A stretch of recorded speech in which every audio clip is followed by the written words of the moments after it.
Hello, everybody, and welcome back to another episode of the Cup Reviews, brought to you by Cup of Hemlock Theatre. I am the marketing manager and host of this panel today, Mackenzie, and we have a great panel with us today. First off, we have our literary manager, Ryan Barakovich. Hello, Ryan. Thanks for having me back. Thank you. This is your, I don't know how many appearances you've done now. Well, I've been in all but one, and the only one I wasn't in was Macker's when Brigit was with us last, so I'm glad I get to be on this one. Perfect. And what's in your cup today?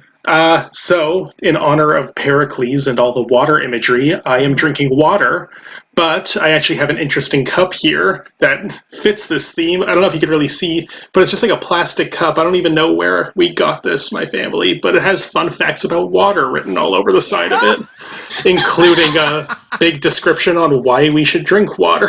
And love that. Yeah, so seemed fitting with all the shipwrecks and tides and tempests in this play. Perfect. Awesome. And then next we have our new general assistant of Cup of Hemlock Theatre and our longtime friend of the company, Ms. Jillian Robinson. Hello, Jill. Hello, Mac. How are you? I'm well. How are you? What is your ensemble today and what is in your drink? Right. Okay. So, of course, I'm wearing a little blue sort of smocky, you know, gives you the vibes of the currents, the waves. I have beach glass earrings today, though. I managed to have these in my back pocket during quarantine times, which is lovely, and they're also blue.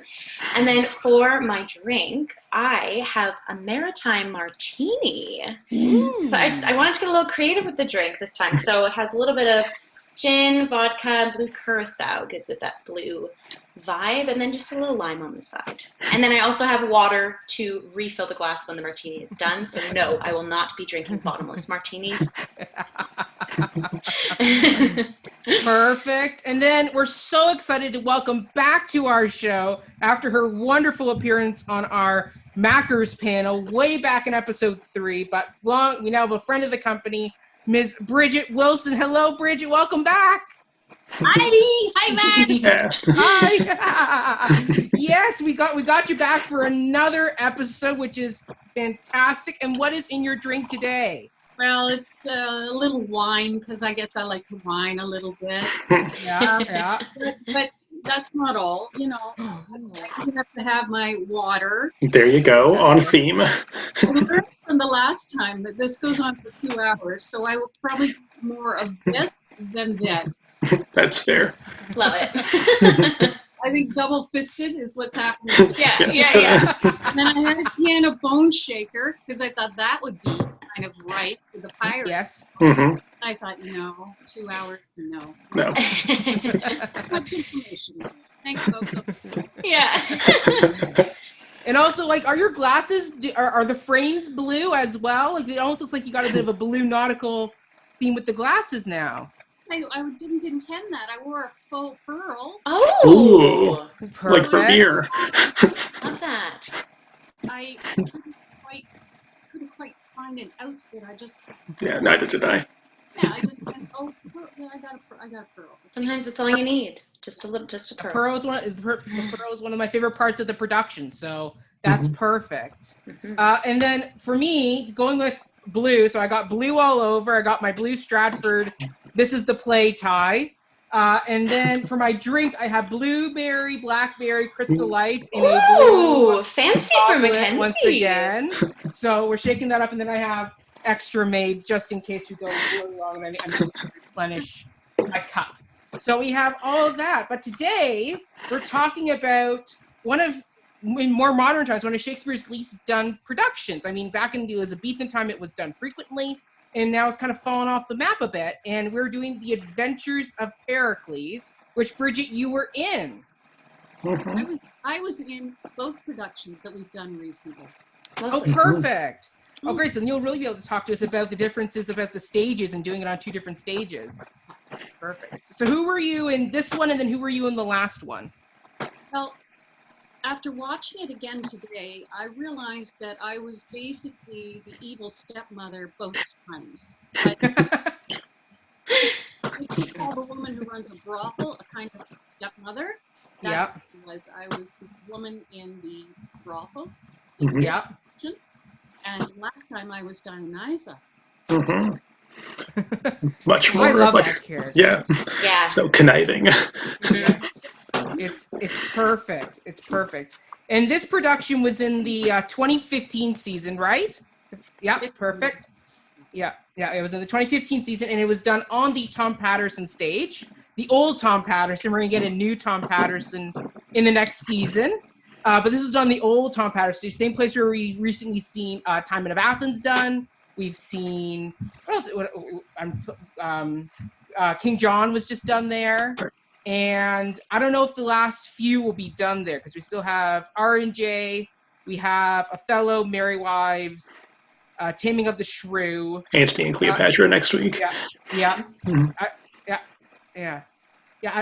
think this may be our last Tom Patterson show. Oh, But the new I Tom know. Patterson is going to be beautiful, and it is I'm sure. like the old Tom Patterson. Mm-hmm. That's good to know. Perfect. Excellent. Yeah, because it's a beautiful stage. It's a really unique bit of stage that I love being in there. So it's wonderful. Okay. So why don't we just kind of dive right into this? Diving, water. We're diving. I know, some more water.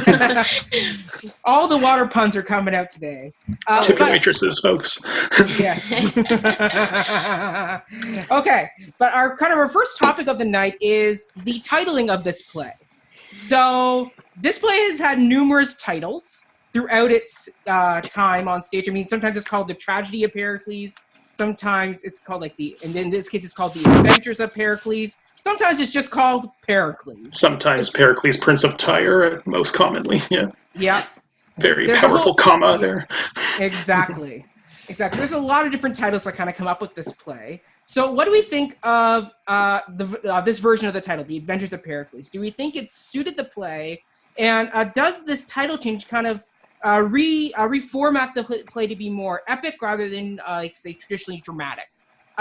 Jill, why don't you start us off tonight on this topic? Lovely, yeah. So back when I was in theater school and theater and drama studies at U of T in Sheridan, the classical project that our third years did the year above me, half the class did Comedy of Errors, the other half did Pericles, Prince of Tyre. So that's how my first production of Pericles was addressed. And I found that because of that title and the way that adaptation, which I will say adaptation because Scott Wentworth had said in the pre-chat that this is one of Shakespeare's works that pretty much every recreation of the work is an adaptation in its own. We really were focused more on Pericles, the character. But what I really liked about the title of this version, The Adventures of Pericles, it sort of played more into the fact, again, going back to the pre-chat, where this isn't just a story about Pericles. And in fact, quite easily seen in this production, there's two heroes seen. You know, there's Pericles, there's Marina. And so I think that also the whole idea of cycles and circles that, again, was brought up in the pre-chat, it kind of gave this ethereal vibe to the whole piece too, which reminded me of like an Alice in Wonderland. They were talking about how it's kind of like there's it's very episodic, it's very magical. And so that, again, kind of bled into, The Adventures of Alice in Wonderland, The Adventures of Pericles. And then, again, building into the second part of your question, Mac, of like, does it make it more epic as opposed to dramatic? Yeah. Well, a lot of this piece, and I feel like a lot of Pericles pieces in general, do sort of lean towards more of like the epic Brechtian sense of theater, because there's always that realization of, hey, you're watching a piece of theater, like here's a song junket or like a piece of choreography. And so again, having a title as broad as sort of The Adventures of Pericles, as opposed to just, giving it to the titular character, sort of bleeds into all of those elements too. And yeah. So, and again, that there's no fluid chronology in this piece too. It's very much an adventure. You don't really get a through line. You kind of get little pockets of Pericles too. So you're kind of you're set up as the audience member, you're already set up to kind of go on maybe an adventure of theater as opposed to just watching a piece of theater. And it's setting you up to see snapshots of the character as opposed to giving it its titular name and thinking that, again, like a Hamlet or a Macker's, you're following that one character. So, yeah. Yeah, perfect. Brigit, since you've done this twice, what was the title that they used when you did it the first time? And I think I'm remembering that we just called it Pericles, but maybe we just shortened it ourselves. I'd have to find that script and go back and see. But when I give credit to saying I did it, I always say Pericles. I loved what Scott Wentworth said. I'd forgotten this in rehearsals, that Wilkins called it the painful adventures of Pericles. But I also just love the word adventure, because you don't even know if the adventure is going to be good or bad. So you know what I mean? So that the way it sort of sets you up for what is going to happen if it's an adventure. It can go either way. So I kind of like the adventure of Pericles better than just Pericles, Prince of Tyre. Although I guess we're giving a nod to the original material when we just call it Pericles, Prince of Tyre. Ryan, as our resident TA, as well as literary manager, what title do you prefer? Well, for this? I don't know which one I prefer. Like, I think the Adventures was fitting, and like, yeah, for many reasons. That, like, to take a historical look, Brigit, like you mentioned, and this was from the pre-show, that there was this little novel that Wilkins wrote in like 1608, I think it was, that the Painful Adventures. And if Wilkins is in fact the co-author of this work, then it makes sense to kind of pay homage to that heritage. Scott in the pre-show said that alone was the reason for choosing it.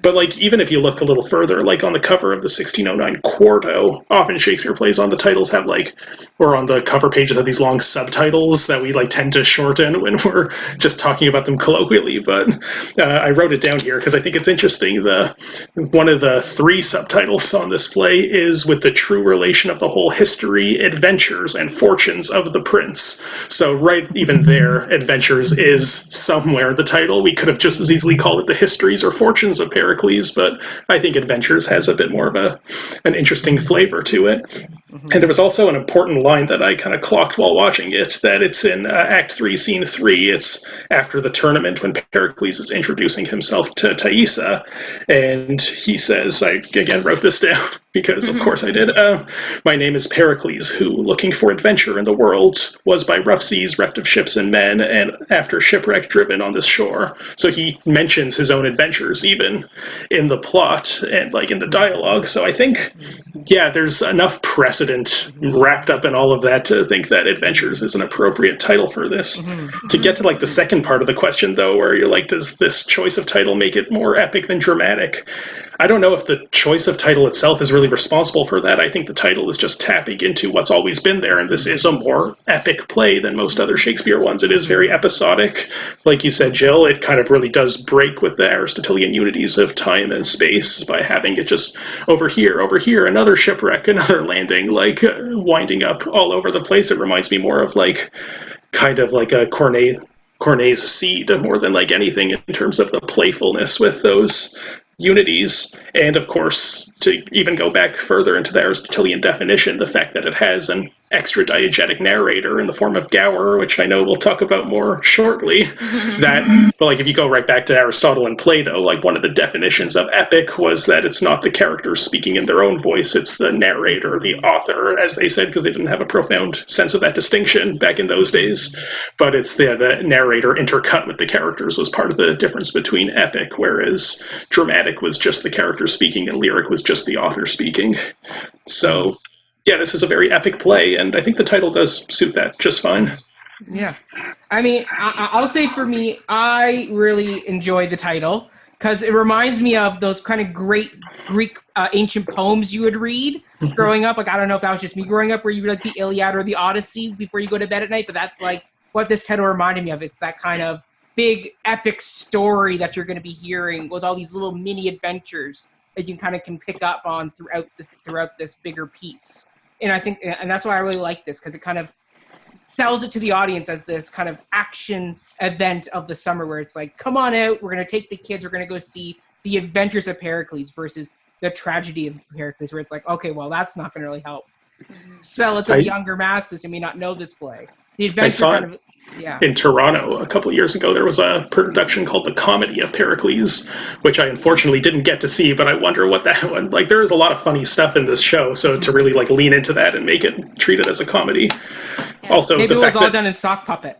and the fact that it does have a happy ending means that, as far as Shakespeare is concerned, it would fit the class of comedy, although romance is the one that is more appropriately designated at. We'll talk about that later, too. Yeah. We will. Jumping ahead too much. I know, Ryan. Drink your water. But yeah, I think this title is absolutely wonderful, and I really think it helps sell what this play is to a very modern audience who, for the most part, don't know what the heck this story is. So the minute you say it's an adventure or something, you already back there going, okay, I know from the poster we got some guy, he in this case it's Evan Buliung, with like the hair all wet, so it looks like he maybe he's out at sea, and it's this big epic adventure. So yeah. There's that. Brigit, I want you to lead off on the next one, because you were in the rehearsal room with this, where like the reworking of Gower, the quote-unquote kind of choral narrator of this story, was kind of reworked in a new way for this production, where his part was kind of dispersed among many people, mainly Diana, the goddess. So what was that kind of like for you? Because, I mean, you've done a production with Gower, and now a production where it's a reimagined Gower, and more of a choral character instead. Like, what was that like for you? And do you find that enhanced your concept of the text? It didn't bother me at all. I mean, there was probably 10 years between the two productions. And, you know, you can't get around the fact that Diana does show up at the end of The Adventures of Pericles. Mm-hmm. So I actually thought that was quite brilliant that Scott turned her into the narrator, that he brought it into more of a female world, a spiritual world. So it didn't bother me. The first time, I guess, was just the traditional way to do it, which was, a dude up there. In our case, it was lovely Tom Marriott.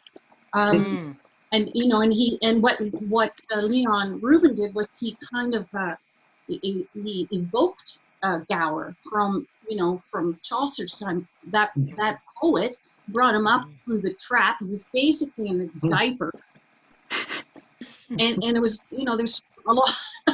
a lot of like I think that's when we were doing the sailcloth, and so the sailcloth started to work with the sails of the ship, but yeah, he kind of came up out of the grave and shared that story. So that worked too, but I think for 2015, I thought Scott's weaving Diana into telling that story was just perfect for the time, and it made a lot of sense to me.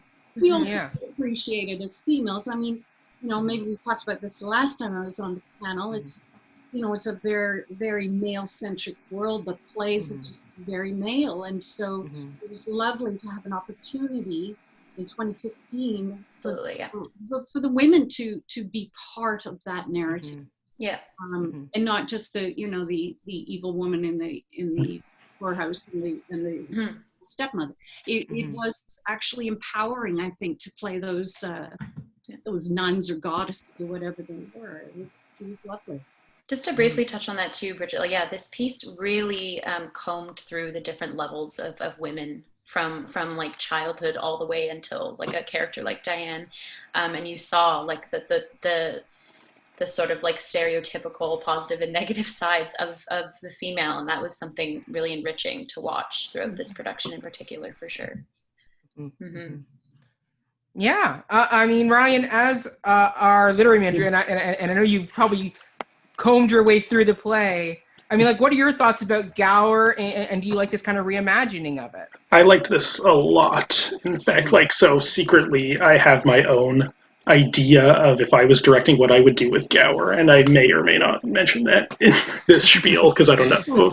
I'm sure someone somewhere in the last 400 years has done it, so it's probably not that creative. But I thought this was a really, like you said, Brigit, kind of bringing in that Diana figure that does show up in the end and is then revealed, at least in this production, really leaned into revealing that figure to be full-grown Thaisa, which was a great way of handling the fact that Deborah Hay was playing both of those roles, and you couldn't have her be both of them on stage at once at the end.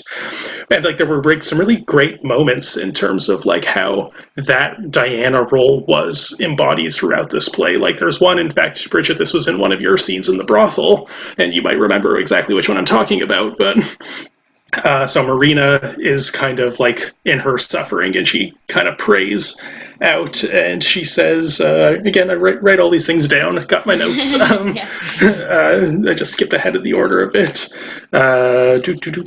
Yeah, Marina says, Diana, aid my purpose, in a big prayer, and then suddenly Marian Adler, who's playing Diana, just like shows up kind of in the corner there, and then Brigit, you as Bawd and Bolt start like laughing, and you say that, what have we to do with Diana? So it's like this like beautiful like paused beat of just like the prayer being answered in that moment, and then the fact that the double casting of Diana and the nurse, that this isn't just the goddess that she's seeing, but it's like the person from her childhood who raised her, essentially, who she's recognizing in that moment when her prayer is answered, is like really touching. Yeah. And I thought that was kind of like what a useful like way of framing that. Like, but and like one just last little comment on Gower I will say is because in addition to just having Diana take on this role, it's a little more complicated than that what this production did, because it didn't just have her saying the Gower lines. It was done very chorally, like broken up between characters, often singing for some of the portions of it. And like I thought it was really interesting the way that like portions of the monologues where it was pertinent to one character, it would be that actor to say that portion of it.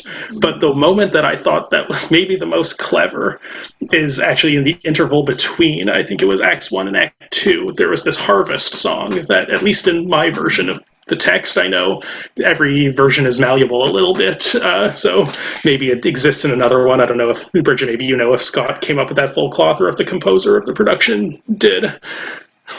The harvest song. Mary Nadler, who played Diana, wrote all the lyrics for those songs. Oh, she did. Wow, okay. That's very impressive. Also wrote all the lyrics for our songs in Mary Was of Windsor. That's amazing. So she took, I guess she took the words and elaborated, and then Paul Shilton wrote the music together. Right. So yeah. Well, Diana really owned those songs. That's so cool. She wrote those songs. Oh, that's even more impressive than I thought it was. Like, what I was going to say about it that I thought was interesting is in that actual, like, Gower monologue, at least on the version of the page that I have, it ends with, and this is kind of like one of the sort of recurring shticks of the play, is that Gower is a bit of an unreliable narrator, and he kind of has this self-referential way of saying, like, why are you even listening to me when you can see it right here in front of you? And in that, the very end of that monologue, that's usually at the beginning of Act 2, he says, again, wrote it down, but tidings to the contrary are brought to your eyes, what needs to speak I? And the fact that that line was cut and replaced with the harvest song makes me think, well, Scott agreed that what need have we for Gower to say contradictory information in this moment, so it was very gracefully cut. And yeah, I was very happy with the portrayal of this like framing device character in this piece. Mm-hmm. Yeah. And just to speak to that, yeah, Ryan, just you had talked about too how some of Gower's words were placed upon the company itself too, like Elvis Diane, and I really like that too because it created more of like a reality and relatability in certain moments, because I think Gower can also act as one of those elements of you're watching a play, you know, where you're taken out through this character to be like meta theater. Just so you know, I'm walking you through. I am your guide through this piece, but sort of having those words live within a lot of even the characters themselves would be the ones saying the line about themselves. It just allowed more of a personalizing to the text, because I think there was enough elements to sort of act as like the epic nature of it. So it gave more agency to some characters that I think would be seen as supporting or smaller roles, and that was just a really unique way of molding that differently too. Yeah, perfect. I mean, I will say I love this adaptation of Gower because I just felt it made the story flow better. Like going back and rereading a little bit of the play last night before going to bed, just reading it going, Gower's times off when he comes in, he often kind of just stops the play because you know he's the outside narrator. So it kind of just halts the action whenever he starts to talk. It's like, oh yeah, hold on a minute. Like tableau on stage, spotlight on him. So the fact you're able to kind of melt that away and just have this story that kind of bounces all over the place. Actually, you have a nice flow to it. Really kind of allowed this story to kind of move at a really great pace. Like a current, like a wave. Yeah, like a wave. Exactly. And the musical numbers really just enhance that. I mean, oftentimes what we say in musicals where when a person can no longer speak, they sing. And you saw that with like the Pearl and all these great kind of numbers where it kind of gave you this further advancement of these characters in a really kind of unique, fun way. And I love the music. It was kind of remind me a lot of those kind of great kind of musicals where they have to get a lot of exposition out of the way, and they do it through song. Like I'm thinking like what's there some big ones? Well, you got Lovely Ladies from Les Miserables, where you got to get through an entire sequence of Descent from Fontaine, but you're going to do it in like a 3-minute song. That's what this music or this play did, where like the Harvest song just moves that story along right away, and then like the Pearl song acted as this great kind of character bookmark between father and daughter. So it really did come as like the peaks too. Like it was like a moment. It's like, oh, I'm ready for a song now. Or like I'm ready for this choreography to be happening. And the first moment too in this piece, it was the full cast singing. I had goosebumps all over because again, it was like that. Oh, okay, we really are on an adventure, and it was like a grand opening of it just added so much more flavor and character to start us off too. Yeah. And go Joe. I loved how Scott had given the lines to the other characters instead of doing all that they owned part of the story. Exactly, yeah. And we were called on many times to, I loved rehearsing the ship scene. And we rehearsed that for hours where we had to strategically move it to a point and assign people to be changing Evan's costume behind us. Move it, and there was an inner circle and an outer circle, and that ship was moving. And so we kind of all owned that story. I will say, as an actor in both productions, there were a lot of costume changes. And as Scott pointed out in the conversation, like if you did that where you assign every part to an actor, you'd have like 60 actors, right? Yeah. But when I played Dionysa, I was also part of the I ran off and did full geisha makeup because we did our tournament like a samurai presentation. There was a whole fan dance that we had to learn. So I was constantly running and changing in major makeup. And even then when I watched Pericles from 2015, I realized how many scenes I was in. Just the Bawd. I went, I forgot I was in that. but those kinds of shows, especially when the director asks you to participate fully in wherever you can fit in, you forget how many costume changes you have at end of day. But I did love how he divided the text. I thought that was cute. That they were part of the stories. It's a great bit of baton passing where the audience can track the story moving just by the way who's talking and moving that plot point forward. It's Scott did a really great job, and I agree. I forget who said it in the cast roundtable. Basically, I think it was David Collins who said it. Where like Scott Wentworth needs to like copyright his version, because I could see a lot of people being like, "Oh, this is like the best way to do it." Like, he did such a great job adapting this. Where like, it easily could become something where other people will want to tackle it this way because that's why I'm afraid to say my idea, and it's not nearly as good as this one. Perfect. Well, I mean, just a quick side question for Brigit. I mean, like, out of all the characters you played in this production of Pericles, did you have one you kind of look forward to doing every night? Like, your big kind of part was the brothel keeper, but you had a lot of these fun little sporadic roles that kind of pop up throughout the show too. Like, was there one where you're like every night you got there and was like, yes, this is my favorite kind of bit to do? No, I'm the opposite. The one I hated doing was the one where I had to come in and report the ship arriving. Because my corset was so tight, and I had to come in running, and I had to be loud and strong and full focus, and I couldn't bend over. Okay, so Brigit, sorry, it's funny you said that, because when you ran in, I could tell you were wearing a corset, and then the way you were placed on those steps, I was like, wow, she's really taking control of this movie. I have to tell you something else. they missed my entrance during the performance, so I had to do it 3 times or 4 times a night because they just got me running in to do the line. Oh. I was doing that at 10 o'clock at night, and I was probably really tired, and I couldn't do it. Right. Wow. That's background stuff. But I love doing the Bawd. It was, it's not a. It was. I'm not going to say me being nuanced, but it was nuanced because we talked about at the beginning of rehearsal. We talked about human trafficking. We talked about murdered and missing women, and I tried to make it as real as I could, that she was a commodity. And there was no room for sentiment. I was a businesswoman, and I was a good businesswoman. But, in that world too of ugliness and pain, I still try to find some humor, because you kind of got to let it off a little bit, right? Yeah.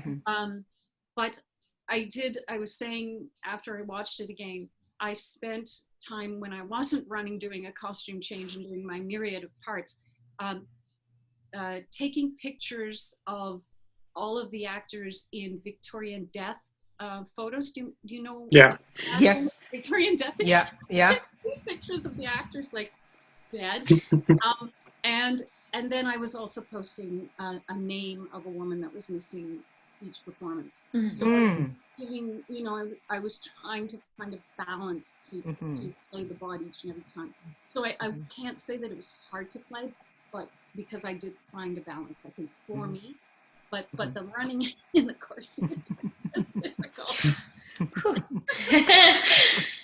The marketing department at Stratford must love you, because every time you do a show, you're always got these great little bits of social media you're doing, whether it's the backstage videos with Mackers or like doing these death mask Victorian photos. Like marketing must be like, yes, like what's Brigit going to do this year for us? Well, the first one I did was during King John, and so the 3 women of Angiers, we had all this time, and I would get us out lawn bowling, buying hot dogs in the lot, and I made a calendar, and the proceeds of the sale of the calendar went toward a Guthrie Award for someone in the wardrobe department.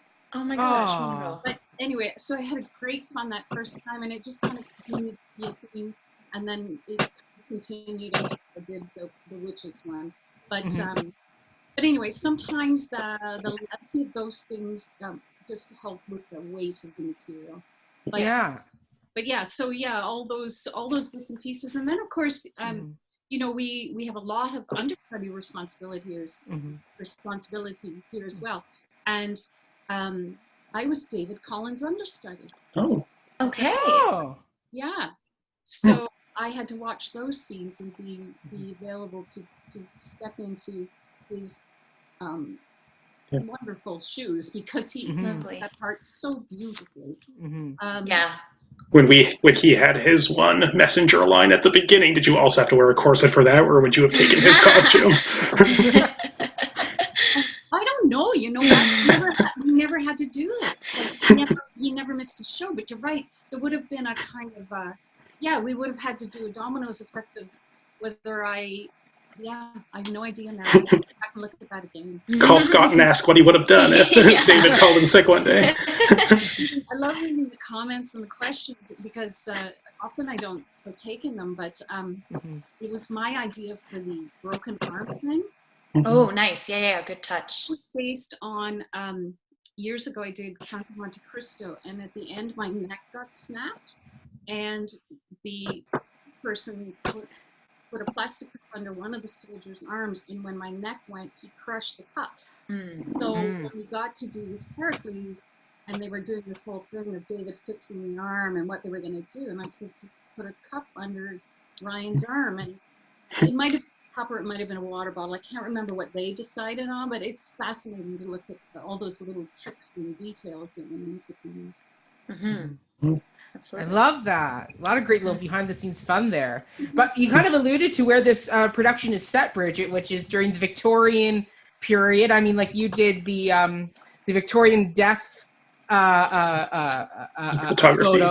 photography, which is great because that's actually part of mine. So I'm just going to kick this one off because I thought this what worked perfectly, because one of my first notes is the Victorians' obsession with the afterlife and death, particularly the concept of seances and the dead and being able to speak with them and communicate. So the fact this play features the almost rebirth or like the reanimation of someone who they think is dead, I was like, oh, right off the bat, that's a great kind of bit. Then there's like other things from like the Victorian period, such as the fact that like in that time period, like outwardly, all the like Victorians were very sexually repressed people, but then behind closed doors, they were very risque in body.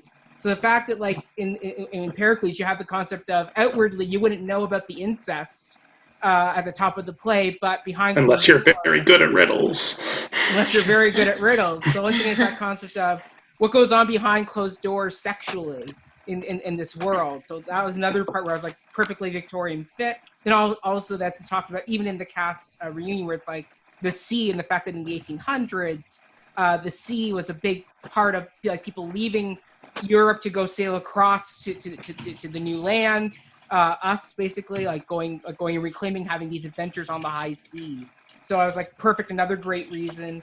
And then the last one was class. Like the Victorians were obsessed with class. Like it's a thing of wherever you're born, that's your status. So the fact that like class kind of generally pops up throughout the play, like the fact we have Pericles being thought of as this penniless man, but yet he ends up marrying the Princess Thaisa, just kind of shows the goodness of her father.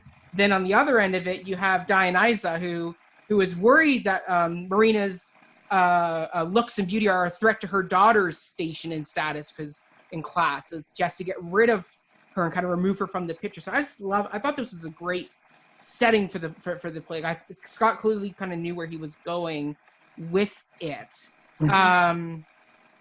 Brian, what do you think about? Well, you kind of touched on most of the points that I had, Brett.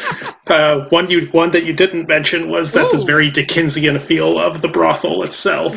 But otherwise, it's kind of, all the same ideas you checked on. But one thing that I do also think is interesting is while overall the production has a very Dickensian kind of, or Victorian feel to it, and the costumes certainly illuminate that, there's also a lot of scenes that are completely from a different time period, like the tournament in Tarsus, for example. Like that felt like right out of the medieval times. And since, this is like, and they talked about this in, I don't remember if it was the pre-show or one of the other like interview featurettes, but they did talk about how there is this like undercurrent of medievalism, like with the fact that Gower is the one telling the story, a medieval poet from Chaucer's time. And yeah, but I like it really, I think it's just so interesting, like something about this play, and maybe this comes back to the adventures that we were talking about at the beginning. It is unmoored from time in a way. It really just feels like a fairy tale more than anything. And the fact that it's like the main plot, like, or the plot itself is just canonically set in the ancient world in like what would be modern day Lebanon, Turkey, and Greece, like Tyre, Tarsus, and Ephesus. But yeah, and then it's like, but it's then told through the eye of a medieval poet, written by early modern playwrights, now told in a 21st century Canadian production that's making it look like the aesthetic of Victorian England. It's, I think, there's something in here is just really interesting about this sense of fairy tale timelessness to it. That's all I had to add to your great insightful points, Mac. Oh, thank you. I mean, Brigit, for you, because you alluded to when you did your first production, you had that bit set in the samurai kind of Japanese setting. Well, like, where was the rest of that production set compared to like this one? Like this, where was that? Where was that one set? The first one I did was very much Eastern. Okay. So it wasn't really based on the names of the places. Sometimes I've done this, it's felt like a travelogue, right? Whether you've been to those places or not, those names don't exist, but one is Turkey and Greece, but ours was much more Eastern. My Dionysa and our Tarsus, I wore a sari. And then, as I said, the tournament was set in a Japanese setting. I can't really remember how John Goad was dressed, but it just had a more Eastern feel to it. And so the names of the places didn't really, they didn't matter. It just didn't dictate what Leon decided to do with it.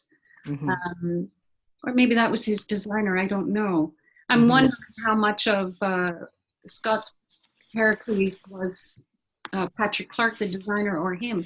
I think the basis, which the assistant designer mentioned in the comments, is that it was kind of the golden age of sea travel, and that I think that was the nugget. That's where they started, and then it seemed, I guess, it seemed to make sense to them to set it in the Victorian time.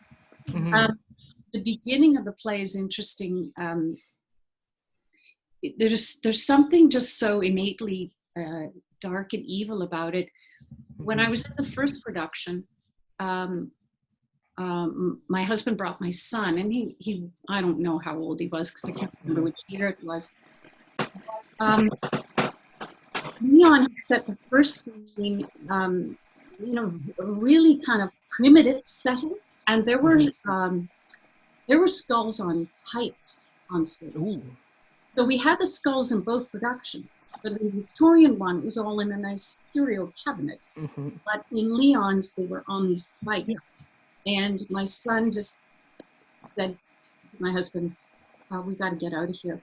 We got to get out of here. And he said, what's wrong? And he said, is the whole play this scary?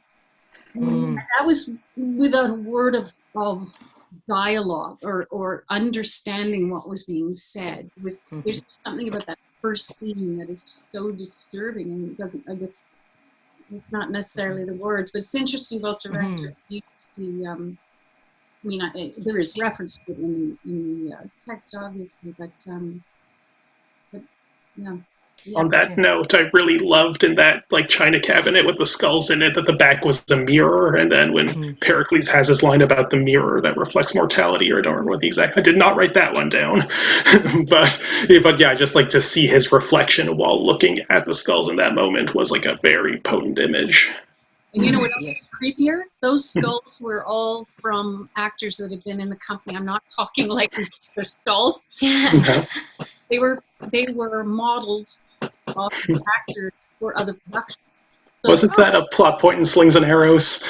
Maybe it was, but they actually some of our people recognized their own face. Wow. That's so cool. Yeah. I love that. Jill, what do you think about the setting? Yeah, that actually bleeds right into a couple of my notes. So yes, I was fully enthralled, and I thought that setting it in this era was a wonderful climate for this piece. And because my other experience with Pericles, like I said, was the year above me back in theater school, they had done it back in traditional sense of Shakespearean time. So the only thing that I find, there's a lot of, when we talk about the elements of themes and motifs, like you said in your question, Mac, there's so many things that this piece I think offer that really can be hit on the nose today in today's era, or throwing it in even more of a recent past era, if that makes sense. So to me, I sometimes saw it as a bit of a safety net when talking about the incest scenes, the prostitution scenes, the assault moments. It was comforting to know that those sort of scenes, as unfortunate as it is, was kind of normal behavior for an era of that time. But it just, now that I've kind of seen two period-specific Pericles, I would be interested in seeing a lot of these scenes played out in more of a modern light, and just to see if that can pack a bit of a political punch too, because I do agree this piece does offer a beautiful fairy tale-esque, ethereal vibe. But then there is those low moments when the tide is lower that you do feel that.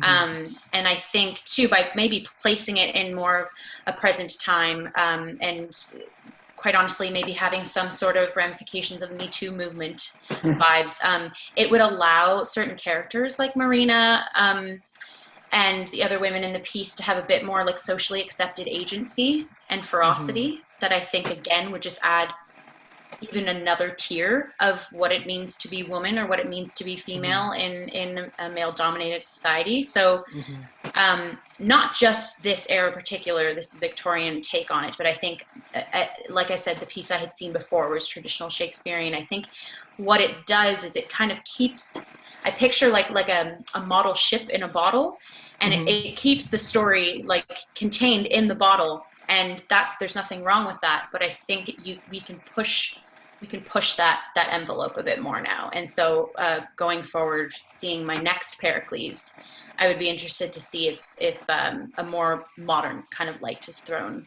onto it too.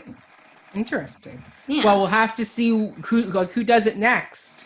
Yeah, and again, just like we were chatting about too, Scott Wentworth, Deborah Hay, and Evan were saying, like, it's such a restorative and adaptive. There's so much liberty to the piece itself, right? Like every Shakespeare work you get, whether it's the Arden, whether you know, like the piece is different, so it kind of opens up such a liberty and a broad span of how you want to take the piece. And I think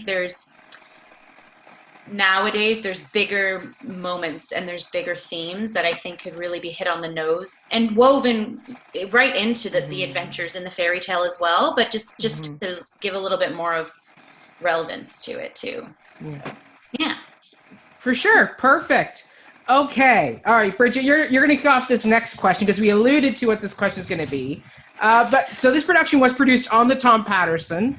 And then, like, how did that particular thrust stage affect the show? And then, do you think that this production could easily translate to the festival stage, or do you think there's something unique about the Tom Patterson stage that made this production that unique X Factor version of the show? I would say there's no mistake that a lot of people have said forever and ever that the Tom Patterson space was their favorite theater. There is an intimacy there that we can't seem to replicate even in the studio, which is a much smaller space. That extreme thrust throws the play right in your lap. Nobody's further than, I don't know the statistics, but not very far from the action. It's a challenge for the directors and the actors. You have to know, like, you see me moving a lot with Deb when I was assessing her. You have to keep moving to get the whole audience to see the action. But it does remain one of the favorite spaces. I think that this production really benefited from that intimacy.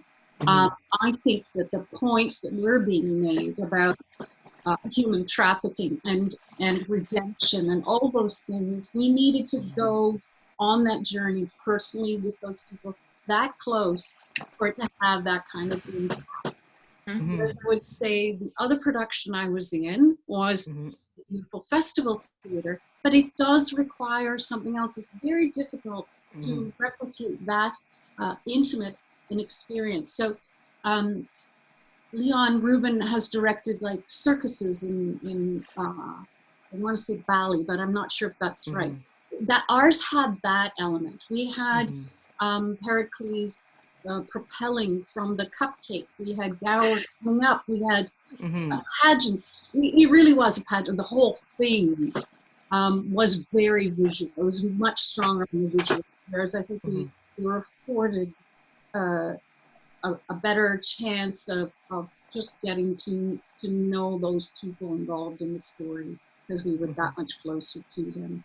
Yeah, I love that. Jill, looks like you want to jump on top of this. Yeah. So I do think, I mean, the latter half of this question being, how does the thrust stage affect the show? Like, I think regardless, the staging of this, Wentworth did such an amazing job of. You could essentially place this on any type of stage or any thrust. The chemistry between the cast and, like you were saying, Brigit, like even the moments of intertwining everyone, and so that there's a particular position for. So you could do this basically on any stage. But what's really lovely about contrasting the Tom Patterson to the festival, to me, like the Tom Patterson, yeah, like you said, Brigit, it's in your face, and also it's quite angular. Like you really are getting that rectangular thrust vibe, whereas I always see the festival as being more of like a in the round thrust. So the fact that Scott's interpretation of this really did revolve around this cyclical nature of things, and he mentioned in the chat too, Deborah Hay leading that charge, and you were even saying too, Brigit, there's so many moments where there's circles. So all of the characters that Deborah Hay plays, like she does that cycle walk. A lot of the times there's circles where folks are in the focal point, you know, like after the duel, it's Thaisa and Pericles and the dueling knights are around them. Even the whole idea of building the ship, it was sort of like an oval within this rectangular space. So I think it allowed us to focus more in on the fluidity of the staging. So it's funny, it's like the space itself contrasted the staging of it, but it allowed you to kind of draw in. So like an example where maybe for example, when we reviewed Love's Labour's Lost, so that was done in the festival, and I remember when there was moments where a lot of the company was on stage. Mind you, we're watching this through a video lens, so we were able to zone in on certain characters interacting and such, but I can imagine when you're in a grandiose space as a festival, and in the round, and you're kind of seeing everyone in a round circle, those moments might be lost, but having the ability to play on the vertices of the rectangle, sort of like the bursts where it wasn't circular, that again caught your attention. Like right before the intermission, you had Thaisa, the nurse, and Marina, and they're sort of at different vertices of the rectangular thrust. And that moment just like sunk so much more for me because it was in contrast to these circular patterns too. I have notes as well, so let me just make sure I'm grabbing all my points here. We had already talked about this too, but just the cycles of women, the idea of virginity, the idea of becoming a woman, the idea of things coming full circle in this piece too, like the different, you talk about like a family tree, or even like there's just, so having that within this sort of like within a box, within this space was lovely to watch. And I believe that is all from my notes. Perfect. Ryan? Yeah, so I don't know how much I have to add to both of those great detailed comments. I think there's something interesting in the phrasing of this question, the way you kind of put it to us, Mac, because you asked in a way to, like, tell me if I'm misquoting you, but you asked, like, can we, like, take this exact production and just put it onto, like, the festival theater, and would that change things? And, like, of course it would change things. The blocking would be all off. It'd be a stage manager's nightmare to have to, like, coordinate all of that. But I think if, like, this same production, if Scott was approached and, like, told, okay, you're going to be doing this in the festival, and he took all of the same concepts, I think, like, they're both thrust stages, but the festival certainly is a much more inset thrust, and it doesn't jet all the way out into the audience, and it kind of does still preserve some of that proscenium arch style. And I think both of these types of versions could work really well into the meta theatricality of this play, but in a bit of a different way. Because, like, in the Tom Patterson, when it jets all the way out into the audience, that really, to me, calls to mind, like, the festival, like, carnival-esque, like, pageant type of theater that really does, like, folk theater get into the audience, like in the character of Gower, or however Gower is portrayed, Diana, or the ensemble in this version could really, like, get the audience going and be right up there with them and, like, bring them into this, like, kind of grassroots. And it is very medieval, which is very on brand with, like, just the way theater was done then and with the figure of Gower in general. If you put it on something more like the festival stage, I think it actually, like, it could still be meta-theatrical in that way, but it would have to be blocked very differently, because I would recommend, if, say, I was directing this, or at least kind of just choreographing a lot of it, I would have all the Gower business happen right at the end of the thrust to preserve that same sense of coming out into the audience and drawing them into the story, but then have everything else take place much farther back to, like, the other side of the proscenium. So it'll be like, I am Gower, I exist outside of this world, and I'm telling you to come into this story that is happening in this, like, mimetically sealed box. And so, like, yeah, I think it could really work either way, and it would still, like, preserve that same ethos of what the production's trying to do, but it would have to really be deliberately done one way or the other. I have two more little, like, within the box shapes that just came to mind. So the spotlight that goes on Pericles right before he's about to lose the duel, there was, like, that moment of stillness. It's just like this perfect circular spotlight that, again, there was that image of, like, oh wow, okay, different type of circle here, but again, the whole, it's almost like Diane creating this safe bubble for And him in what that I even moment. loved about that is the pause. It was like slow motion. It almost felt like the end of the Matrix when I can see the code, and that's why I'm able to win the fight. It was Or like such a in water, you know, there's so many yeah. like action or war epics you see where there's the underwater scenes, or you know, where or Game of Thrones, like the we talked about Game of Thrones with Mackers too. I don't know what it is about Game of Thrones. And we talked about it a lot with King John last week. But yeah, it created that water vibe. And one last shape, if we were to kind of look down at the Tom Patterson, we talked about this moment of when Diana, there's a moment where she's being Gower in this moment, and all the other nuns gather to sort of like sit up to her. It's almost like she's the vertice of a triangle, and then they all are kind of spread out as such. And it almost seemed like it was like a shore, or like she was like a lighthouse or something, and that again, like they were coming in to this peak. So I just would love to sort of a side tangent, but like to watch the performance from an aerial view, I think would be so neat to see all these shapes interact and mold into the adventure too. You know, Jill, a lot of people say the front row of the balcony at the festival is where they keep all the shows.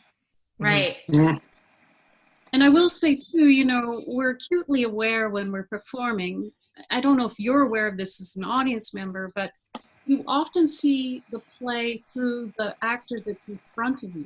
Mm-hmm. You are witnessing it through their viewpoint. So yeah, it's fascinating to think about where Gower should have been, Ryan. That's an interesting thought. Should we be watching it through him? Yeah, I'm not sure. Because he sits on the outside, right? And that's another thing we should say, is that no other Shakespearean play has this separate voice. Yeah. So I think that's why people think that, you know, that Wilkins, like this was more his thing, that he wrote the beginning of the play. He wrote the brothel scenes, as the panel pointed out, and the pirate scenes. But we have to mark that Shakespeare didn't write anything else like this with that external. Like the closest, I think, is like the chorus from Henry V, but even that is very different from what we're given here. Yeah. Like, Yes. Absolutely. I mean, for me, I think this production really is meant to be on the Tom Patterson compared to the festival. I mean, if you're saying, can it move? I mean, you can move any production. I mean, that's why we have touring shows that can move from place to place. But for this, what I think made it special was that the Tom Patterson really allowed the focus to be on the company versus on the set and the theater itself. Like when you do a show on the festival, there's a lot more things you can do with set and kind of bigger things that kind of like when we're going to see Merry Wives, she had that great set of the 1950s house, or like I remember when we did 12th Night with Des McAnuff, there he had like a giant broken mirror on stage. But here, like Tom Patterson, like I remember going to see a whole bunch of shows there. The set is always very limited because of how long the thrust is, because you want to keep that as unencumbered as possible. And what that allowed this show to do was really let this show sit with the company and highlight the wonderfulness of all your interactions and all that baton passing you're doing. And I think if you move it to a theater like the festival, where the thrust isn't as big, and you're in this much bigger space, audience-wise, stage smaller, bigger audience, that you kind of lose that. Because I think you're right, Brigit. What's nice is you get to be the audience getting really up close and personal with the actors in this wonderful company that Scott assembled for this show. So I really do think this show was meant to be at the Tom Patterson, and Scott knew, because he's been there with the festivals for so long, that he knew exactly how to utilize his space to the best potential. And speaking of the set a bit, like, can we just take a moment to appreciate some of like the minimal like staging and like images that were created? Like they use the hell out of that bed, and like probably like 6 or 7 different scenes of just pulling out this same bed and like turning it into a boat, turning it into a brothel. Like I also just love like the use of that tiny sailboat during like most of the Gower monologues, but and like that was a great image, like with the fingers and like kind of a bit of a mosh pit kind of idea of turning that with the like blue light into the sea. Like they did a lot with a little here, and I thought it was really a point in its favor. So I'm glad they did it in the Tom Patterson with minimal resources. Yeah. Okay. All right. So now we get to head into a little bit more of the play side of things, because we've talked wonderfully about the actual production. But so now when we get into the play, this play is known for having a very famous Ben Jonson quote that goes with it, where he says, "Pericles is a moldy play." What exactly do we think he meant by calling it a moldy play? Ryan, as a master's student going for his PhD. Master's graduate, thank you very much. Master's graduate. You can't go for your PhD if you're still a master's student. Sure. You're a master's graduate going for your PhD. What do you say? So, I think this is twofold, because on one hand, so much water in this play, ha ha ha, it's moldy. On the other hand, this is Ben Jonson snidely saying this isn't a very good play, and I am expressing that through the water imagery, ha ha ha, it's moldy. But what I think is really, I don't know, Mac, you may know this better than I do, what is the context in which Jonson said this of the play? See, I tried to find out more of the context. I mean, the only thing I could find was that he started saying this quote when the play started getting really popular among performances. So he kind of caught on after he kind of saw that it was being produced quite a bit. Because what I think is really interesting about just Ben Jonson in relation to Shakespeare in general is we know that Ben Jonson was, in some level, involved in the publication of the first folio. We don't know to what extent, but he wrote this introductory poem, the look not on his face on this picture, but on this book. So, and Pericles is one of the two currently accepted 38 canonical Shakespeare plays that is not present in the first folio, Two Noble Kinsmen being the other. And yeah, it wouldn't be included in a folio edition until the 1664 third folio, which also included 6 other plays that we no longer consider to be canonical, and then most of the copies of that were lost in the Great Fire of London of 1666 anyway, so it doesn't really matter. But either way, I think there is something really interesting and deliberate, maybe, of Ben Jonson going on the record to, I don't like this play very much, it's moldy, and using the moldy pun because of all the water stuff. And maybe there's, I don't want to conspiracy theory this thing, but maybe that had something to do with a deliberate editorializing of why this play didn't appear in the first folio. And I don't think we can take the fact that it's co-authored by Wilkins as an obvious reason, because Henry VIII is in the first folio. We know for a fact that was co-authored by Fletcher. Other plays like Timon of Athens, Titus Andronicus, even Macbeth to a certain extent that we have somewhat conjectural theories that they may or may not be co-authored are in the first folio. So I don't have much more to say about why Jonson said it, but that's something I think about in relation to that. Brigit, what do you think? Why do you think this play is called a moldy play? Well, I've done Ben Jonson as well, right? It is doing Bartholomew Fair. There was a North American premiere here at Stratford. Talk about your adventure. We had Ursula the Pig Woman. We had, a kid smoking a cigar. It was under a tent. I mean, it was a real circus. I think that what I've heard is that this is one of Shakespeare's later plays. And when the romances became popular, that's what he started to write. And Jonson preferred classic plays, even though he didn't necessarily write classic. He preferred that type of theater. So it was, I think it was just him saying he wasn't into the romances. I think that's what I've heard. Yeah, that makes sense to me. Jill, what do you think? Yeah, so I kind of read the quote and I was like, well, I mean, in this production too, it's obvious the water is apparent, but like I said, the other Pericles that I had seen, there was a lot more water infused into the production. Quite frankly, there was projections behind each scene and each location, and subtle elements of water were literally thrown in your face. But this one, I didn't, and it made me kind of challenge this quote, because I'm like, this can have such a negative connotation to it, but I think there is some positivity to that too, because seeing it from the negative view, it's yes, I started thinking through, is it because, you know, this play isn't your proper, just fully Shakespearean work, like because there's another author on top of it, and because it's very episodic and the titular character doesn't necessarily follow the Freytag's pyramid, you know, rise and fall.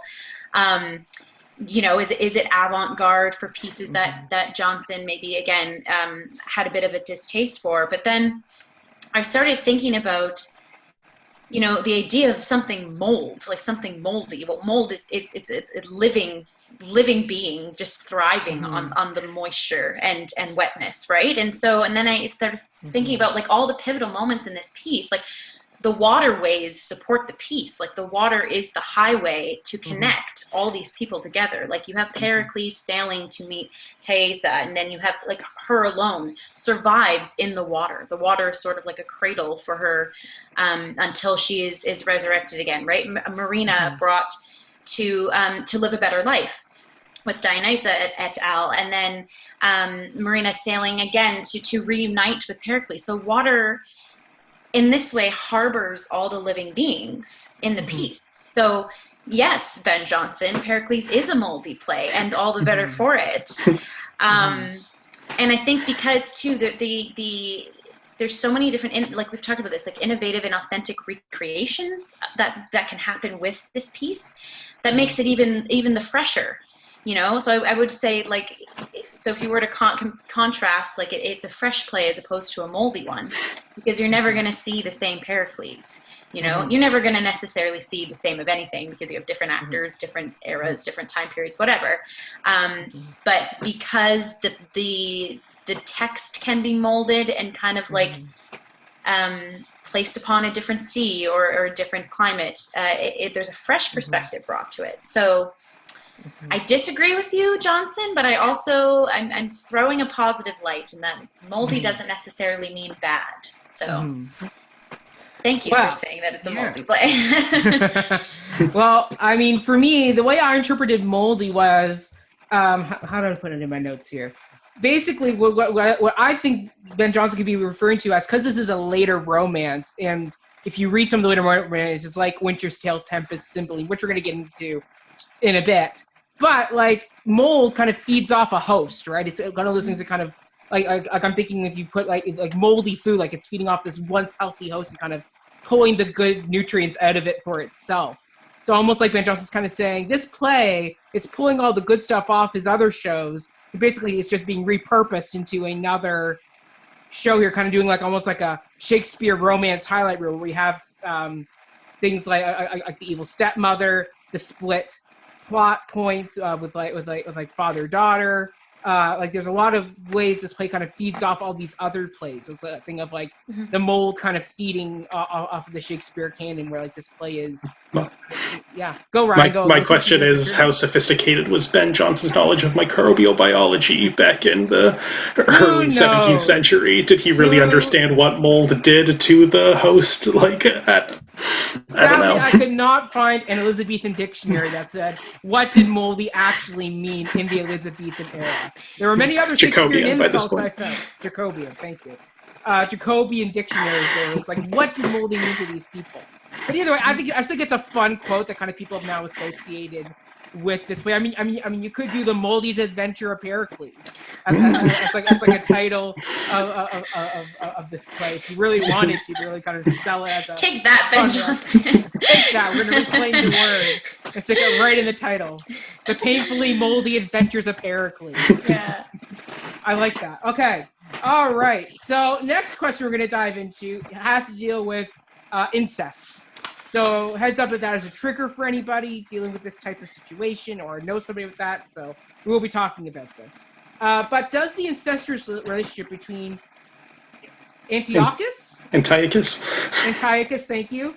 Does the incestuous relationship between Antiochus and his daughter still work for contemporary audiences? Jill, why don't you kick us off on this one? Yes, a lot of my... Oh, go, Ryan. Do you want to jump in? Sorry, Brigit was raising a hand. I don't know. Brigit, go. Yeah, no, Brigit, you lead. Woody Allen? Yes. A lot of my plot points we've kind of already touched on too. So again, I feel like because this particular production was set in the Victorian era, something like this this social qualm, I guess, would have sort of been a bit more of a safety net. It's again not necessarily respected, but again, stuff like that would have happened back then. But I admire kind of like the subtlety that this production had with that beginning moment. Like, yes, everyone clearly knew what was going on, but I think there was just enough done that could act as a catalyst for the rest of the show. But I have the same viewpoint as I had earlier of there could be a sort of a political point made in this moment of this piece as well, for contemporary audiences, and quite literally could be emphasized or adapted differently. Like, it does foreshadow the gruesome images and sort of nods to assaults that happen throughout the piece. So it does kind of set the audience up of like, hey, listen, like, these are some themes that are happening. This is how they're being displayed. Like, you know, you've been warned. Here you are. But I almost wonder, like, I might be going a bit of a stretch here, but if that whole chunk could be cut, and we're kind of starting the play off of Pericles being in despair, the king has died, and he's sort of changing in that change of moment of, he sets off for his adventure, right? It's like this moment does give us a gateway of themes further onto the piece, and also into Pericles. But I maybe cut is the wrong approach, but just some sort of like steering even more away from that moment, because to me it didn't really, as a piece as a whole, it didn't really seem like it needed. And even when I read it, I see, I'm like, why? I don't understand necessarily why it's needed. So maybe, like, Brigit, you could even speak to your whole process with the opening of this piece, because quite honestly, like, the opening of this piece is one of the ones of Shakespeare's works that I still can't really understand why we have that as sort of our launching point. So maybe, Brigit, you being in the room with 2 actual productions of this piece, you can speak to more of that. Well, right or wrong, or how comfortable we are with it, it was in the original source, right? Yeah. It was in the original story. So, and if we believe that Wilkins wrote the first few acts, a man who ran a brothel and was a very savory character would have no problems starting a play that way. But I would hesitate in eliminating it, because I think what we're exploring is the father-daughter relationship, which Shakespeare was very interested in. Yeah. And so maybe we need to start at a very ugly, dark relationship, so that we can come to appreciate the ending. So we go, I think it was Paul Edmondson who said this, we go from dark to light. And maybe that's part of our adventure, is to start somewhere, and we have to have a good look at that. Right. I had a thought today too, because I did Dionysa, and you can cut out the previous comment I made, but I had a thought that perhaps Dionysa was jealous of Cleon's relationship with Marina. He taught her to play music. He was giving her culture, but maybe he was also grooming her. And perhaps Dionysa was less worried about how her daughter was being ignored, how she possibly was being ignored and replaced. And I wonder if that is in there too. I didn't think about it even in 2015 or the other time I did it, but watching it again today, I thought that there's a darkness to that too, because that was not Cleon who asked to have her killed. Yeah. It was the stepmother. And I try to think why a stepmother would do that. But that was another thought that occurred to me. But just because it's dark, uncomfortable, I don't know. I'm all for, also presenting it and having a discussion afterward and agreeing. Yeah.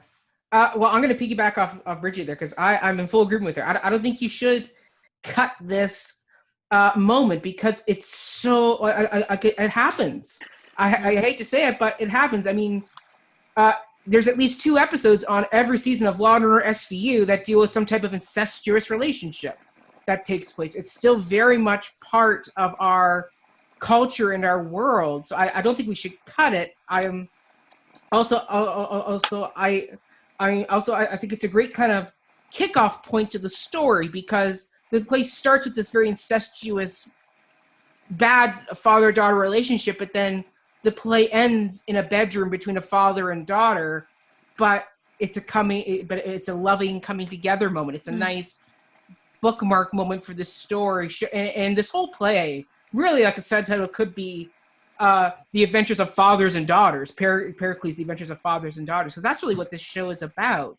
And not every relationship is good, unfortunately, between parents and children. And I think that's really an important thing we have to show because theater's meant to be the mirror for the world.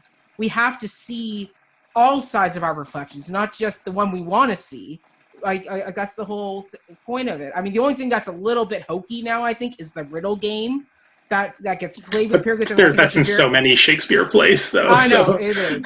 It totally is. Right. It's it's in Merchant of Venice. Like, start like the only way that they get that dead father's daughter is by solving a riddle. Yeah. Yep. So it's in his plays. I can't avoid it, but it seemed to be what worked for him. But I guess exploring all of this, right? I don't know. I think too, maybe just it's because that scene and like I said, if we were to talk about moldy in a negative sense, like the moldy moments of Pericles, maybe being Wilkins' influence of bringing us down into the more Mac, like you were saying, like stuff that happens in society that we can't turn a blind eye to. I think to me, it's just like maybe it's such a shock factor that like we're starting off a Shakespearean piece with someone else's words or someone else's scenes too, and so not like talking about it and looking back on it. I think it's just that like it's another voice coming into the piece too. That you're right. Like that's why I kind of was going through my head of like I don't think we should cut it, but just what is some way of combing out the moments. But I think like we hit it on the nose. Like they have to be there to support going forward. They do. I mean, the one thing I will say I think I would love to see a director kind of work with is finding a way to give a voice to that daughter, because she doesn't have a name in the script. She's just the daughter. And I think that's the one sad thing about her is that as the victim of this incestuous relationship that she is silenced. So I don't know if there's a way either giving her more of age to just physically on stage, but I think that's the one thing in more modern audience we need to kind of Mac, you dovetailed perfectly into the point. One of the points I was going to make about this. Yay! This production did that. Like, what I think, we talk about, like, or the way this question's phrased, like, does the incest work for a contemporary audience? I would just say, like, unabashedly, yes, like, all the great reasons you've all brought up, but, like, the play condemns it from the start. It doesn't it frames it as this is a bad thing that this bad man is doing with his daughter, and if I solve the riddle correctly, I'll be killed for slander, and if I don't solve it correctly, I'm killed for being bad at riddles. But it is framed from the start of this is a scandal. I need to get away because I can't reveal this. But what this production does very well is I think we have a tendency to look at this, at least on the page, and see that, this is a very improper relationship between this father and his daughter. That would be a scandal if that was revealed. But what Scott and Deborah and Wayne seem to find in these scenes was that this isn't an improper relationship. This is a father who is abusing his daughter. And the way Deborah played it was very leaning into that. She seemed legitimately frightened. She was hoping Pericles will get the riddle right and save her. And there's this one other moment when Antiochus, in the script at least, has a soliloquy where that was restaged on a bed with her sitting aloof next to him and not making eye contact, looking away. This production, even if it doesn't give her moral lines to really give her that voice, still gives a voice to that trauma in the way it was staged here. And I think that is the way to do it for a contemporary audience. And also having Deborah Hay play all of the women going forward, like not all of the women, but like the prominent women in the pieces later too. It again goes back to that giving her a voice, right? By the end, going from the daughter to Marina, like there's an arc there that's sort of, I mean, it's not this, we can't say that it's the same woman, and you can't say that it's the same character per se, but just seeing the same actor play that character, there is. And then having Wayne come back as her father Simonides in that later scene, it's not like we don't have to wait till Marina and Pericles for like the happy father-daughter relationship. We see it with the exact same actors midway through the play. Right. Very smartly done by Scott Wentworth, having that duality shown throughout. It's wonderful. Yeah. Do we have any more comments about this topic, or are we ready to head into our... Yeah. Oh, Brigit's got one. Yes, go. I have one too, but I don't know if it's worth getting into. You go first, Brigit. I'll also point out that my character, Bawd, didn't have a time. It's interesting who he names and who he doesn't name. Yeah. I kind of just had a job. Right? So the first princess didn't have a name, and then I didn't have a name. I just was called a Bawd. So it's an interesting thing, as an actor to play these parts, and how you give them, how you find respect, and how you play them. You don't have an actual name. But I thought, Deb's comments about Scott having a conversation where she just took off the one veil, and she was that princess, and then she was that princess. And so she had the luxury of that whole journey. Sometimes, as an actor, it is great to have a whole journey of all those parts. Yeah. Because she got all of the different aspects of the princess, the woman, it was just fascinating, all that talk. When we're in these rooms, we're not in the rooms for all of the talks, right? We're in when we're called, and sometimes if we have time to observe, but maybe we're over here doing a fight call, music rehearsal, or just learning our understudy lines. So, for me, also as an actor in these shows, it's great to listen to these discussions, because I am not privy to all of them. Sorry, Ryan, back to you. No, it's fine. Like, this is taking a darker turn, so I'm glad you kind of got that in there while we're still on this dark subject. The thing that the incest in this play, and maybe just how this production staged it, but really just in general, if you were to continue staging it and really wanting to dig into that in future productions of it, the thing that is on my mind around this is, I don't know if any of you saw, Michael Moore recently came out with a new documentary, Fahrenheit 11/9, not to be confused with his earlier one. That was all about just the Michael Moore take on the Trump presidency, essentially.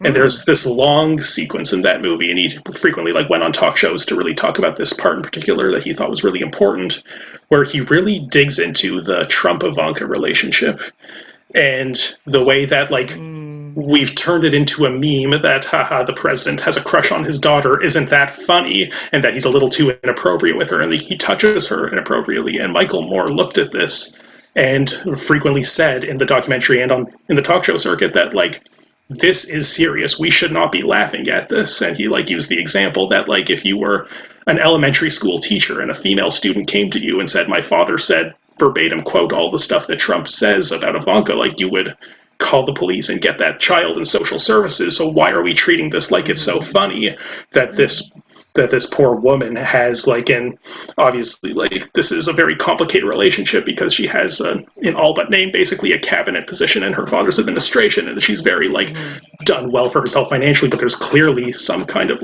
deep-seated abuse or trauma tied up in there that we shouldn't be laughing at. And I would be curious to see a future production of Pericles maybe dig into something like that. That could be very, very interesting. My wheels are spinning. So let's head into the final question of the show, of this episode, which is, within the Shakespeare canon, how does Pericles compare with Shakespeare's other later romance plays, like with The Winter's Tale, The Tempest, Cymbeline, and as Ryan would consider Twelfth Night. But like how does this show rank within this mix of later works? Brigit, why don't you kind of kick us off on this topic? Well, I have never done A Winter's Tale or Cymbeline, but I've done a lot of Olympus, and I've done a couple of Pericleses. I think that I love the 14 years or whatever happens in Winter's Tale that also happens in Pericles. I love that stop time thing where we pick up later. But I just think that, well, I'm going to say this about all Shakespeare's plays. It endures anything you do to it. But I think that in some of the panels that I've watched around our production from 2015, is that this one really allows the director to have a great imagination. They can take it anywhere they want to. So I think this one, more than the other ones, just allows you to dream and create an adventure that maybe no one has ever been on before. It is just really very unique within his canon. I love that. That's a great answer for this question. Jill, where does this play stand for you, since you've had your upper year people at school do it, and now you've seen this production, so you kind of have a little bit of background on the show, but where do you rank this? Yeah, so just in comparison to all of those pieces you had in the question itself, I actually found more of contrast to those pieces, because I think it takes us back to Pericles being less linear. It's an episodic storyline.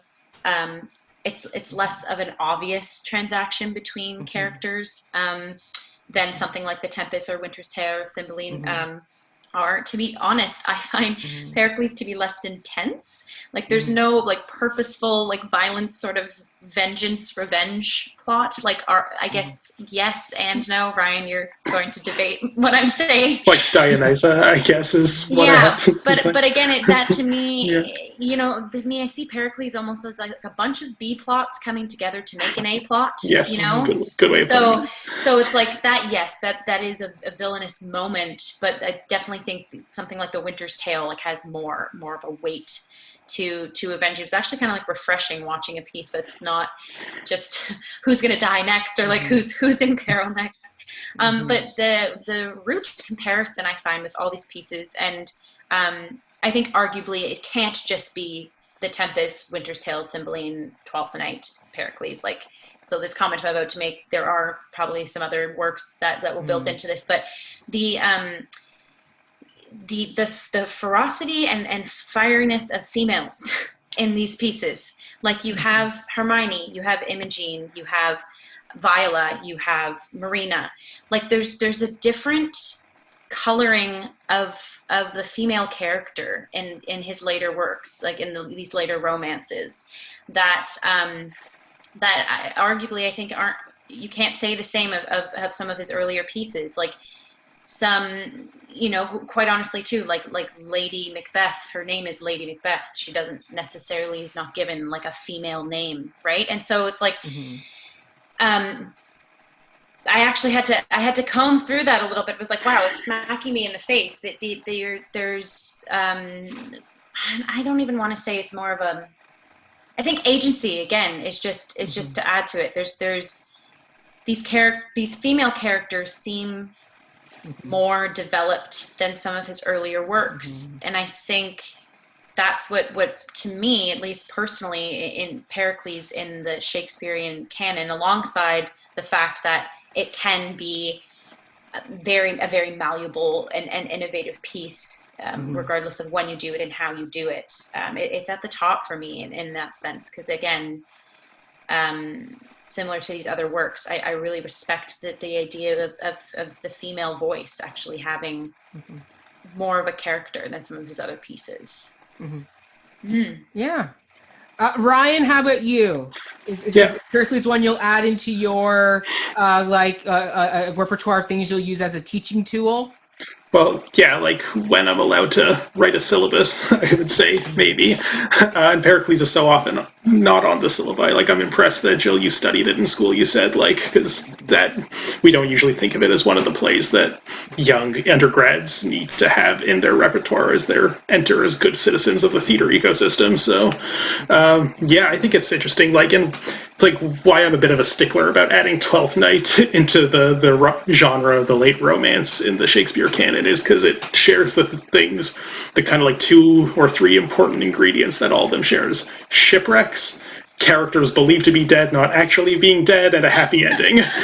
So like, and I think, yeah, Twelfth Night, check, it counts, even if it maybe straddles the line more of comedy versus romance. But yeah, like I never had any like major attachment to Pericles prior to this production, and I think seeing this one really did sell me on this. Is like, it was one of those other ones that, like, yeah, I certainly never studied it in school. I just kind of read it on my own during that summer when I read all the Shakespeare plays I hadn't read before. But like, yeah, but I think it's interesting. It tells an interesting story that can be done in interesting ways. And yeah, I would like to see it done more often and more creatively, and maybe I'll stage that creative Gower version I have up here one day. Perfect. Wonderful. I mean, for me, I would definitely move this up in my rankings because I'll be honest, I didn't really know this play before watching it. I mean, I had read it when I spent a Christmas holiday reading through my Shakespeare canon one year when I got the complete works for Christmas. So like I read it once and it was like, okay, done, check, it's off the list. Didn't really stick with me. But I mean, after watching this great interpretation that Scott Wentworth did and this company kind of brought to life with you, Brigit, this has moved up really high in my rankings. Like I really like this play, particularly when you're ranking like the later romance plays, because unlike some of these other later romance plays that have these split plots where, like in Winter's Tale, you have the first part that's centered around the father. I'm forgetting his name, the king.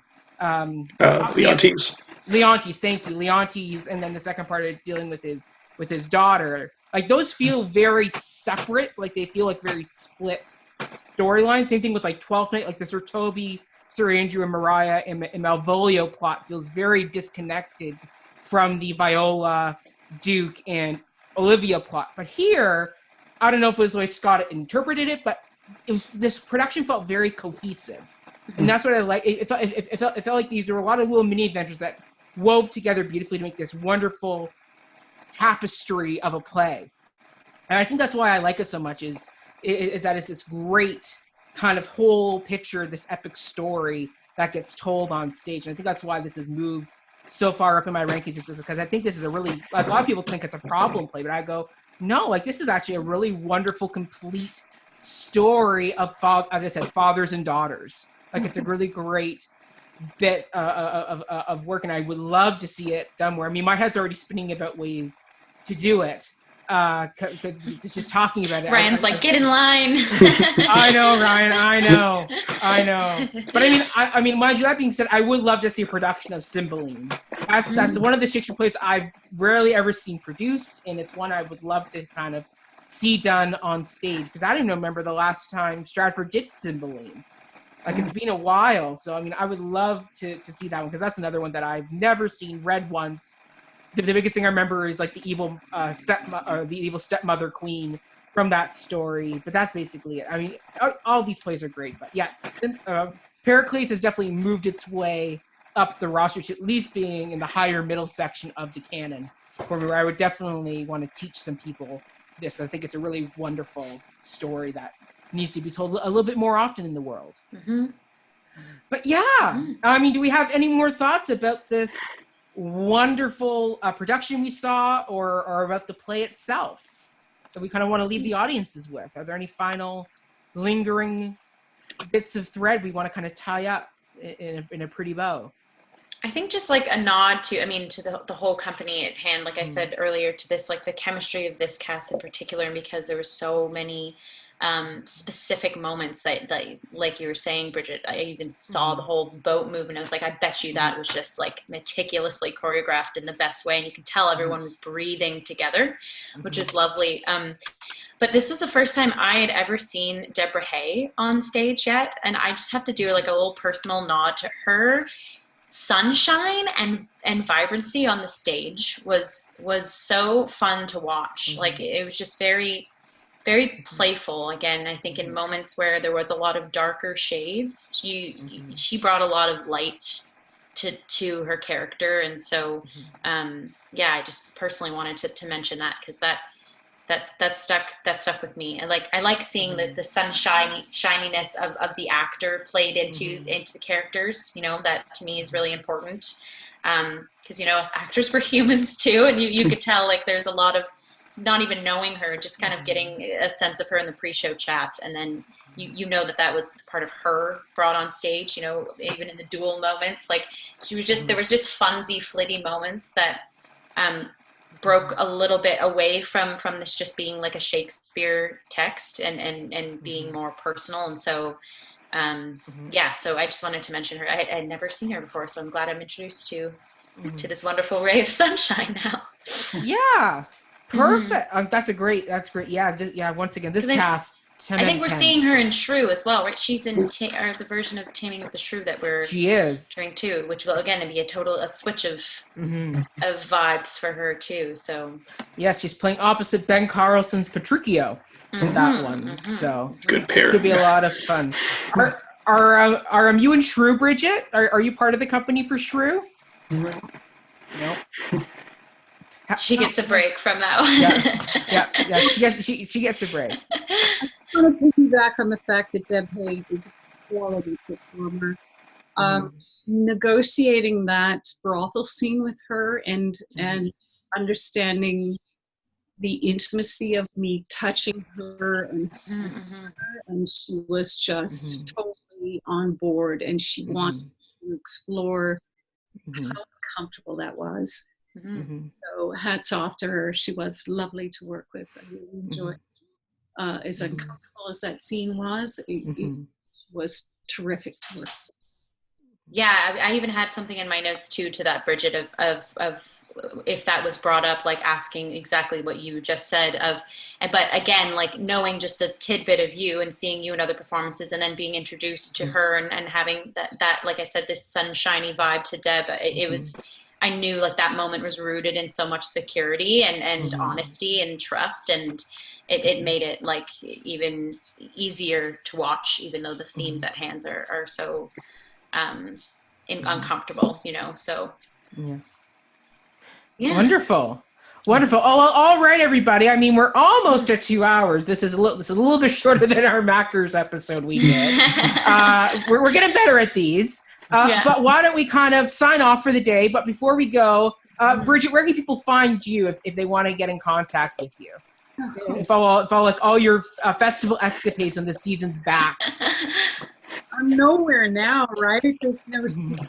I mean, I'm pathetically still on Twitter and Facebook and Instagram, but I'll be honest with you, I really take back to social media. I don't think that anything I have to say is important, pertinent, or enlightening at this point in time. So you can find me on those platforms, but there's nothing I'm really contributing to any conversation right now. I was heartened by reading the comments that were posted during the Green Party, and I want to just echo what people are saying, that Pericles, in a pandemic at this time when we are separated by oceans, countries, provinces, whatever, from our loved ones, that there's something healing about this production, which gives us hope. The reunion will be that much better. Yeah. Absolutely. Oh, I love that. Brigit, that's beautiful. Well said. Jill, where can people find you? Yeah, it's similar to Brigit. I'm not as active as I usually am, per se, but Instagram would be the best platform to catch me. My artist Instagram is at Jillian julian.robinson96. And as Mac mentioned earlier, is recently took on the position of general assistant at Cup of Hemlock Theatre. So hop on over there if you would like. And I am looking forward to recording our production of Ghosts via the Zoom room. I will be playing Mrs. Elving. So that's sort of like a project I'm working on. And down the pipeline too, I will be working on the Laramie project, spearheaded by Autumn Smith. And all proceeds will be going, benefit funds will be going towards Muskoka Pride during this time. That's where Autumn resides. And so she's kind of gotten a bunch of old castmates together and people that we've worked with, and also new faces. And so that project will be happening after Ghost. So I'm fortunate to be a part of that too. But so I will be posting a lot of what I all just said at my Instagram account at julian.robinson96. Love that. Wonderful. Ryan, give us your usual message. We love hearing it. Jill basically summed it up, but yeah, you can't find me on social media because aside from Facebook that I don't want strangers sending me friend requests on, I'm not on any of the others. But yeah, you don't need to follow me. Just send that love to Cup of Hemlock unless you want to hear that water freezes at 0 degrees Celsius. Fun fact. But that's all I have to say on the matter. Wonderful. And I mean, for me, you can find me at all social media platforms at Mackenzie Horner. Just look for the guy with the ginger hair. You can follow me in all my escapades that I'm doing, whether it's marketing with Cup of Hemlock or doing stuff on the podcast. As of today's recording, we released an episode about the musical 1776. In honor of the signing of Independence Day and Canada Day too. It's a week of national pride. So we released the musical all about that, and we discussed all types of fun stuff like, is this musical better than Hamilton? Tune in to find out what our thoughts are on that. But yeah, we do all that type of fun stuff. And I will say, tune in next Friday, because that's when we will be releasing our recording of Ghosts by Henrik. Or as in Cup of Hemlock, not before the downbeat, just to clarify. Yes, correct. Sorry, add a comma in there. yes, Cup of Hemlock's production, our polished reading production of Ghosts, directed by our lovely artistic director, Will Bartley, featuring a number of people who you've seen on our panel so far, including Rachel Fisher, yourself, Jill, Edmund Clark, and also Alex Osborne, who will be coming up in our next episode when we head off to Egypt and discuss Antony and Cleopatra. So be sure to tune in for that. We got a lot of great things to discuss for that episode. And we can say, Brigit, that you will be back for one more episode this series. So be sure to keep an eye out for when Brigit's going to be coming back, because we've got a really fun final appearance for that we're going to be accumulating towards. So be sure to season finale, if you may. Maybe not the season finale. It's still in flux. The timeline. We just talked about this, guys. Come on. Fair enough. Penultimate finale. Penultimate / finale, depending on the schedule. But yes, Brigit's coming back for one more. So be sure to keep an eye out for that, because we loved having you, Brigit. We can't wait to do the next one with you, because I'm really excited to get into that particular play, because you and I have a very special connection to it. So we'll be able to talk about that and also the production as well. So be sure to tune in for that. But until next time, everybody, thank you. Wow, my cup got stuck there. Thank you all so much for tuning in for another episode. We'll see you all next week with Antony and Cleopatra. Stay hydrated. Hydrated. Bye.